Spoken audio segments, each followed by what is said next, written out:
Pour toutes celles et ceux qui nous rejoignent, bienvenue aux Rencontres du développement durable pour la journée consacrée à construire une Europe durable, co-organisée par l'Institut Open Diplomacy et l'École nationale d'administration. C'est avec un grand plaisir que nous recevons Younous Somarji pour un grand entretien où nous allons tenter de penser le monde de demain à l'aide des objectifs du développement durable. Younous Somarji, bonjour. Bonjour. Vous êtes député européen depuis 2012 et président de la Commission du développement régional au Parlement européen depuis 2019. Vous vous intéressez à l'apport de la politique de cohésion pour les régions européennes et à la réduction des disparités économiques, sociales et territoriales qui sont au fondement de cette politique. Vos deux précédents mandats ont été marqués par des engagements en faveur des régions ultra-périphériques, peut-être parce que vous êtes originaire de l'île de la Réunion, des îles, des océans et de la préservation de l'environnement, notamment pour l'interdiction de la pêche électrique, pour la fin du plastique invasif et pour la fin du glyphosate. Que des sujets réellement concrets là. Vous vous engagez pour l'état de droit, la lutte contre la corruption et la défense d'un parquet européen à la hauteur des attentes citoyennes. Depuis le début de cette législature, en tant que président de la commission Régie, vous avez présidé l'ensemble des négociations institutionnelles sur les nouveaux règlements de la politique de cohésion pour la période 2021-2027 et le fonds de transition juste, on pourrait y revenir. Ces instruments seront centraux dans la mise en œuvre du pacte vert pour l'Europe et en représentent l'un des principaux budgets. Est-ce que j'étais exact? Oui, ça fait beaucoup de choses. Ah bah vous avez fait beaucoup de choses en même Absolument. temps. Et donc vous êtes membre de l'Alliance pour la cohésion, vous défendez une politique de cohésion ambitieuse pour l'Union européenne et que vous considérez comme un élément fondamental pour l'avenir. Donc votre action embrasse au moins trois objectifs du développement durable, à ce que j'ai identifié. Donc l'objectif 10, inégalité réduite, l'objectif 14, la vie aquatique, et l'objectif 16, paix, justice et institutions efficaces. Et c'est ce dont nous allons parler entre autres aujourd'hui. Comment allez-vous, Younous Somarji? Incurablement bien. On va commencer par des concepts, parce que je sais que vous aimez beaucoup ça. Donc c'est quoi pour vous le développement durable? Est-ce que c'est plutôt un concept environnemental, écologique, social? Oui, tout d'abord, permettez-moi de vous remercier et de remercier Open Diplomacy et Elena de me donner cette opportunité de mettre quelques idées dans le débat. Nous avons besoin d'idées. Nous avons besoin de partager des idées. Et nous avons besoin de penser le monde complexe. Et vous avez finalement assez peu d'espace qui le permettent. Donc c'est un temps extrêmement intéressant que ces rencontres du développement durable. Parce que dans les objectifs du développement durable, ils nous conduisent à combiner une série d'éléments. Et ce que je crois, c'est que nous ne devons pas prendre les objectifs les uns après les autres et les regarder séparément. La difficulté pour un responsable politique, c'est d'avoir cette vision tout à fait globale et complexe du développement durable en combinant l'ensemble des objectifs. Et puis aussi en essayant de saisir les courants profonds qui traversent le monde aujourd'hui, qui sont parfois invisibles, mais qui assurément changent la réalité du moment et la réalité pour demain. Sur les objectifs du développement durable, je pense qu'il faut quand même rappeler qu'ils émanent du sommet de la planète Terre à Rio, de mémoire, en 1992.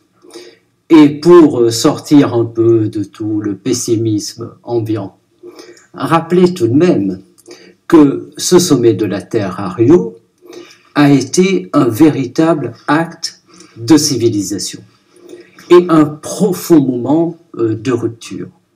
Parce que pour la première fois dans l'histoire du monde, les chefs d'État du monde entier, 153 je crois, ou un peu plus, décident de considérer qu'il faut une intersolidarité entre l'espèce humaine, le reste du monde du vivant et la nature, ainsi que pour les générations futures.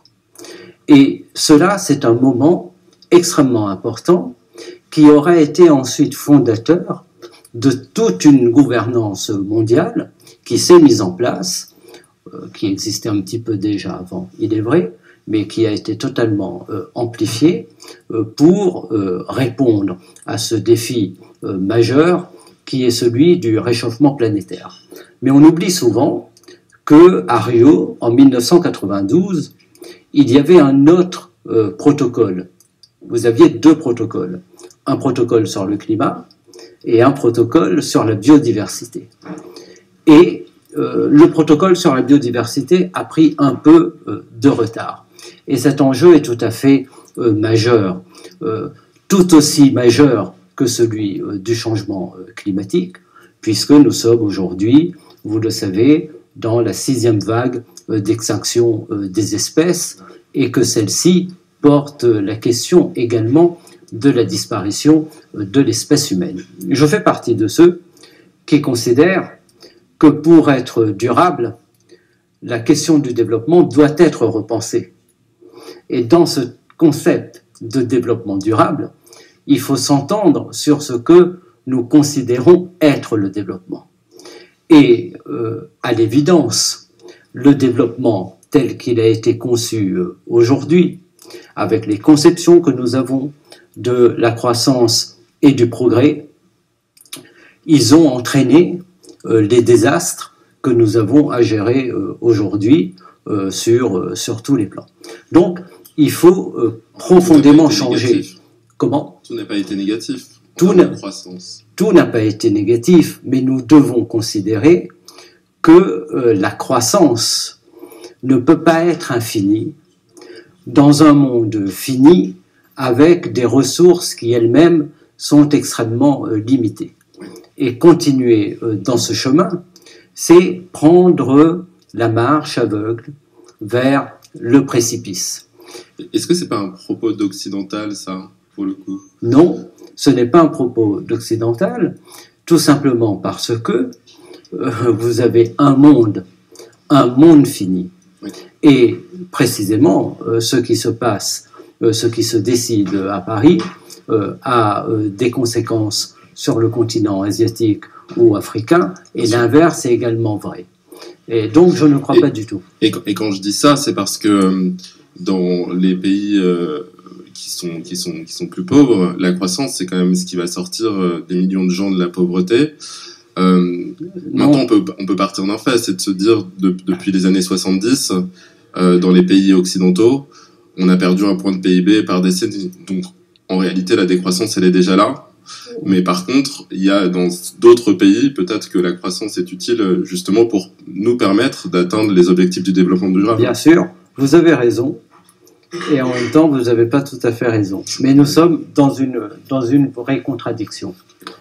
Pourquoi ? Parce que lorsque vous discutez avec les dirigeants du continent africain, ce qu'ils demandent aujourd'hui, c'est de la croissance et c'est le marché.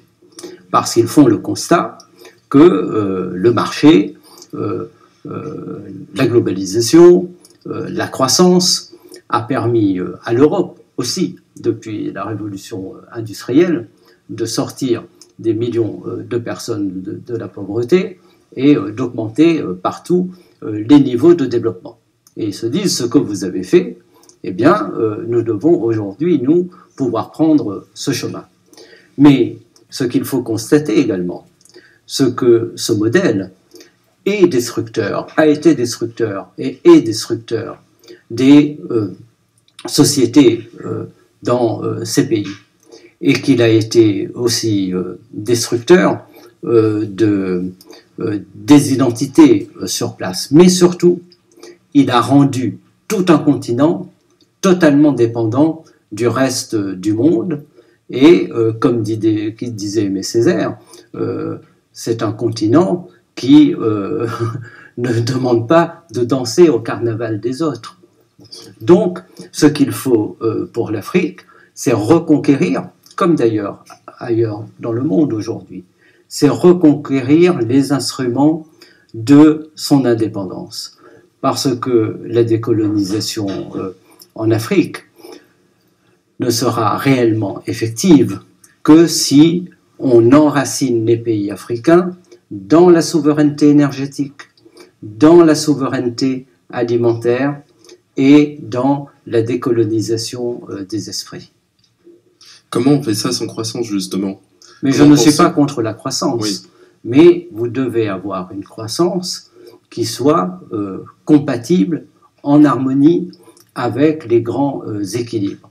Et vous ne pouvez pas continuer avec un modèle qui est un modèle capitaliste, qui en réalité est à l'origine de tous les désordres que nous constatons aujourd'hui. Et lorsque vous regardez la question du réchauffement planétaire, vous vous dites que c'est en réalité le meilleur réquisitoire contre ce modèle. Vous savez, je suis député européen, je travaille beaucoup sur les questions de la pêche. Je fais interdire, vous l'avez rappelé, la pêche électrique. Oui. Peu de gens savent aujourd'hui que si on continue au rythme de prédation actuel, avec les flottes de pêche européennes, mais aussi les flottes de pêche japonaises, mais aussi les flottes de pêche australiennes, si on continue avec le rythme de prédation actuel, il n'y aura plus un seul poisson, ni crustacé, ni coquillage connu disponible pour la pêche commerciale en 2050,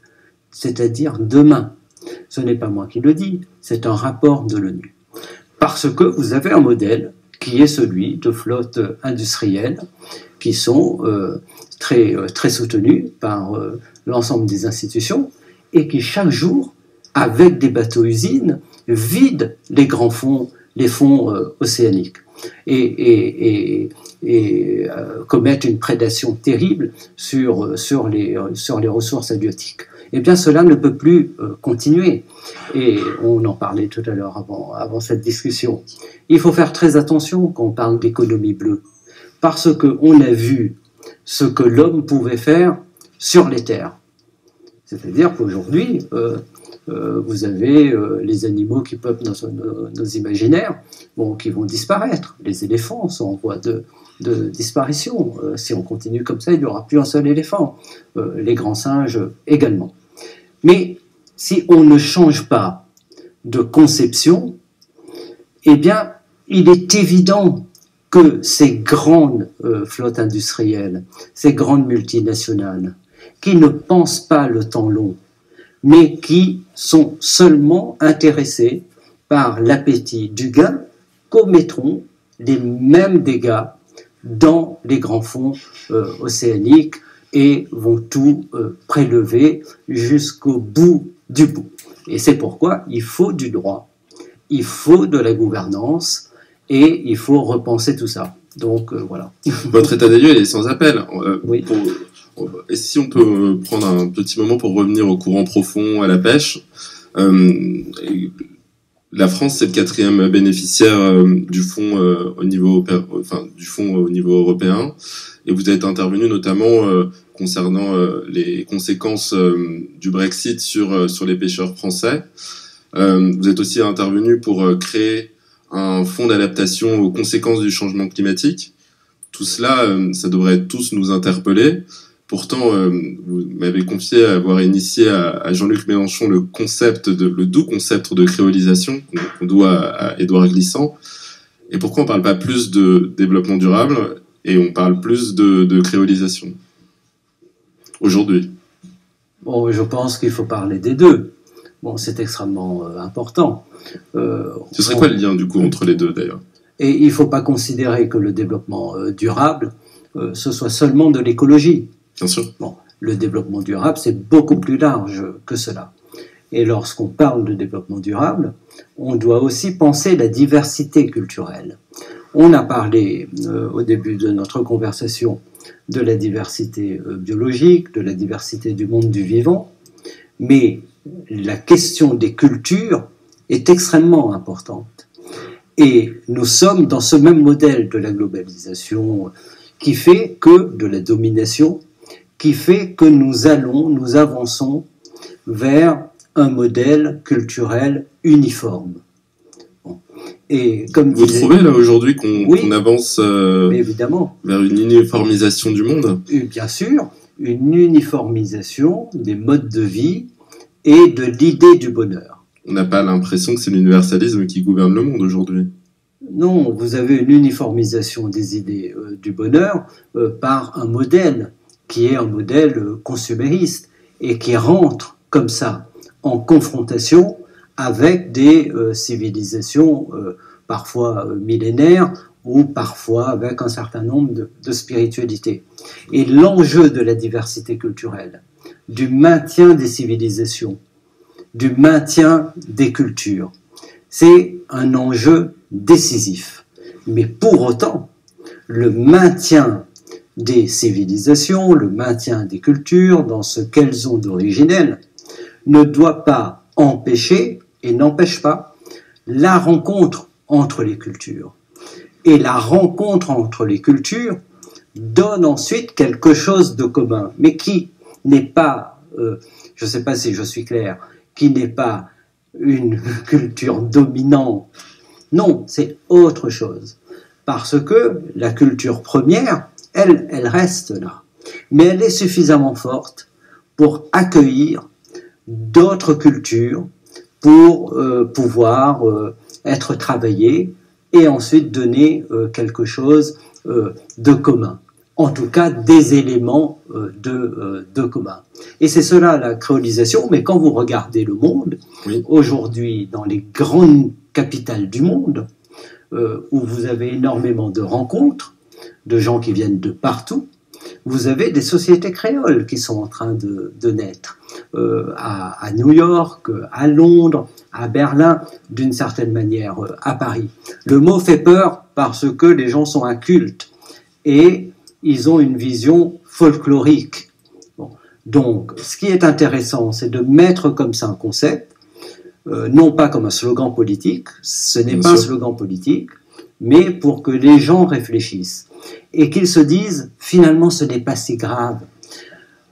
Il y a une sortie pacifique à ces rencontres culturelles. Et on ne va pas vers le déchirement qu'annonce Marine Le Pen ou Éric Zemmour. Mais on va vers quelque chose de finalement assez apaisé, dont nous avons fait, nous, l'expérience. Vous avez rappelé que je viens de l'île de la Réunion, dont nous faisons l'expérience, nous, à la Réunion, où les gens sont eux-mêmes, restent eux-mêmes, mais en même temps vivent de manière extrêmement apaisée, dans l'accueil, la magie de la multiplicité, de l'altérité et de la diversité. Et c'est ça qui est... Donc vous trouvez que la reconnaissance de ces particularismes, ça ne constitue pas un frein, justement pour la transformation qui nous est nécessaire pour pouvoir accélérer face au changement climatique?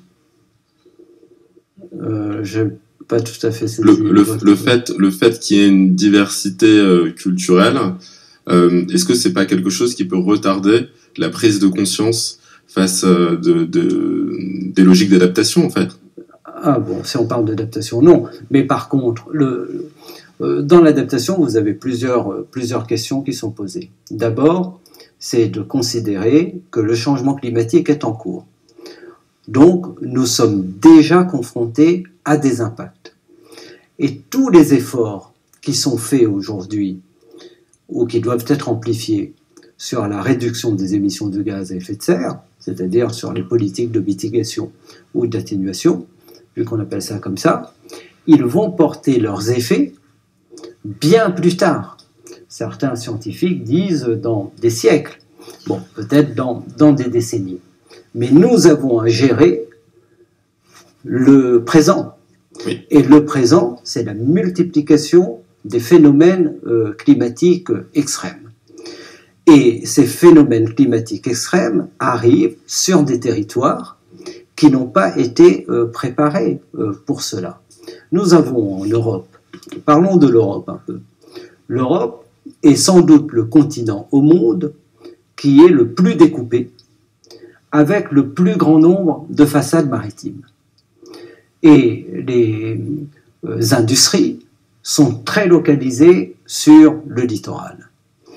Lorsque vous lisez les études et que vous voyez les conséquences à venir du changement climatique, cela veut dire qu'il faudra sans doute protéger ces installations industrielles qui sont sur le littoral. Et à l'évidence, repenser totalement l'aménagement du territoire. Prenez la question des ports européens, des ports du sud, mais même ceux qui sont un petit peu plus au nord, qui ont connu leur heure de gloire. Si vous avez la grande nouvelle route maritime qui s'ouvre au nord, et le grand rêve des tsars qui se réalise, à ce moment-là, vous aurez une conséquence, évidemment, sur le trafic portuaire, sur les routes maritimes et sur l'attractivité des ports du Sud. Donc tout cela, lorsque vous travaillez sur le développement régional, vous devez y penser. On a vu là cet été des inondations catastrophiques en Allemagne et en Belgique. Je crois qu'il faut se saisir de ce moment de choc pour donner les moyens aux régions. C'est ce que nous demandons, nous, dans notre commission, pour adapter. C'est très important. Alors, on va devoir conclure, Younous Omarjee, mais j'aimerais bien votre avis sur une dernière chose. C'est, du coup, ce que vous dites, c'est que s'il y a des fonds à allouer, est-ce qu'il faut les allouer plutôt à la réduction des émissions ou à l'adaptation face aux conséquences? Mais les deux. Mitigation et adaptation marchent ensemble. Oui. Et ce sont les deux piliers. Mais au niveau européen, étant donné notre place dans la réduction au niveau mondial, est-ce qu'il ne vaudrait pas mieux les mettre sur les conséquences? Mais on a toujours considéré que la question de l'adaptation ne concernait que les pays pauvres. Ce n'est pas vrai. Il y a un enjeu de l'adaptation pour les régions européennes, parce que vous avez aussi une vulnérabilité des régions européennes devant les conséquences du changement climatique. Oui. Et on l'a bien vu, avec la multiplication des feux de forêt, des inondations, des ouragans aujourd'hui. Je viens de l'île de la Réunion. Je suis étonné de voir au cœur de l'Europe des pluies tropicales aujourd'hui. Et rien n'a été conçu dans les villes pour accueillir en une journée des pluies qui correspondent à un mois de pluviométrie. Donc ça veut dire que vous avez des grands chantiers à lancer. Ce sont des milliards d'investissements qu'il faut faire et qu'il faut faire dans le cadre, je pense, de la grande politique lancée au niveau de l'Union européenne, qui est celui du paquet climat. Et ce que je reproche au paquet climat, c'est d'avoir envisagé seulement la question sous l'angle de la réduction des émissions de gaz à effet de serre, qui est tout à fait essentielle. L'Europe doit être moteur, doit être exemplaire, parce qu'elle emporte tout de même la responsabilité, mais elle doit aussi, pour ses propres populations, les protéger. Et pour les autres pays et les pays en voie de développement, ils ne doivent pas faire que de l'adaptation. Ils ne doivent pas demander que de l'adaptation. Ils doivent aussi aller vers l'atténuation, parce que l'atténuation, c'est reconquérir sa souveraineté énergétique. Si nous avançons dans le développement des énergies renouvelables dans les pays africains, vous redonnez des balances de paiement qui non pas sont totalement déficitaires. L'énergie, la question de l'énergie, c'est la question clé en matière de développement. Et il faut arrêter avec ce discours comme quoi les pays, les PMA, les pays les moins avancés, les pays africains ne font que de l'adaptation. Nous devons également les soutenir pour réduire leurs émissions de gaz à effet de serre. Ça sera profitable pour leur propre économie et ils apporteront une contribution également à un défi mondial. Merci beaucoup Younous Omarjee pour ce regard décentré sur les enjeux du développement durable. Nous allons conclure ce grand entretien politique et nous allons revenir dans une quinzaine de minutes pour la masterclass dédiée aux générations futures. Merci beaucoup.